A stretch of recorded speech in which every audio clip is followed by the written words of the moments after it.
Everyone. তো আজকে আমি একটা নতুন রেসিপি নিয়ে চলে এসেছি। তো আজকে আমি করব পনিরের একটা নতুন রেসিপি।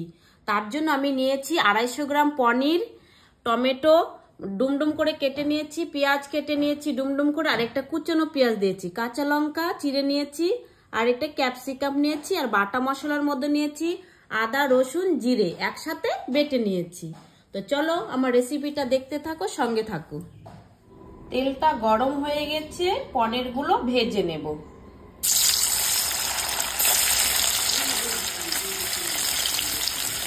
হলুদ দিয়ে দিচ্ছি। পনিরটা একদম হালকা করে ভাজতে হবে, বেশি ভাজা হয়ে গেলে শক্ত হয়ে যাবে। লবণ আর হলুদ দিয়ে ভেজে নিচ্ছি হালকা করে।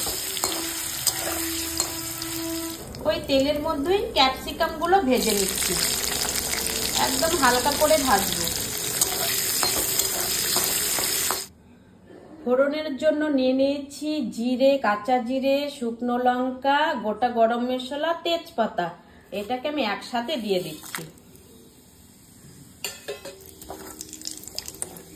এখন এক এক করে পেঁয়াজ কুচি দিয়ে দিচ্ছি, টমেটো কুচি দিয়ে দিচ্ছি, আর লঙ্কা কুচি দিয়ে দিচ্ছি। এটাকে ভালো করে একটু ফ্রাই করে নেব। আর দিয়ে দিচ্ছি যে বাটা মশলা। ভালো করে কষিয়ে নিতে হবে অন্তত 10 মিনিট মশলাটাকে।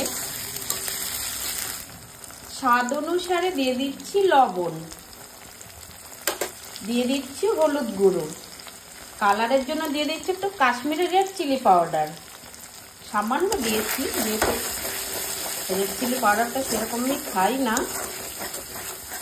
এখন ভালো করে আরেকটু কষিয়ে নেব। কষানো হয়ে গেলে জল ঢেলে দেব। মশলাটা কষে এসেছে, আর কি সুন্দর দেখো তেলটা ছেড়ে দিয়েছে মশলার থেকে। এখন পাশে গরম জল করে রেখেছি, সেই জলটা পরিমাণ মতো দিয়ে দেব।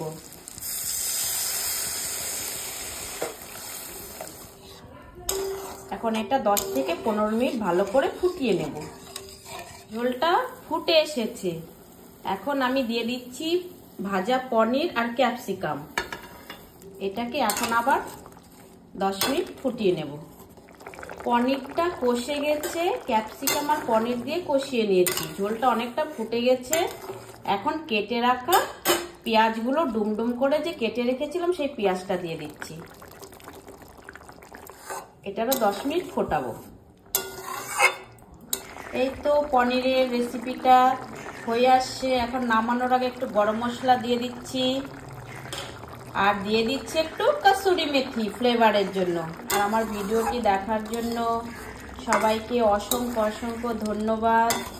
আমার যা রেসিপিটা আমি যা করেছি আপনার রেস্টুরেন্টকে হার মানাবে। আপনারা এইভাবে বাড়িতে করে খেতে পারেন। এই তো আমার পনির রেসিপি রেডি। তো আমার রেসিপিটা যদি তোমাদের ভালো লেগে থাকে লাইক কমেন্ট শেয়ার অবশ্যই করবে। আর আমার ভিডিওটি দেখার জন্য অসংখ্য অসংখ্য ধন্যবাদ সবাইকে। Tata, thank you.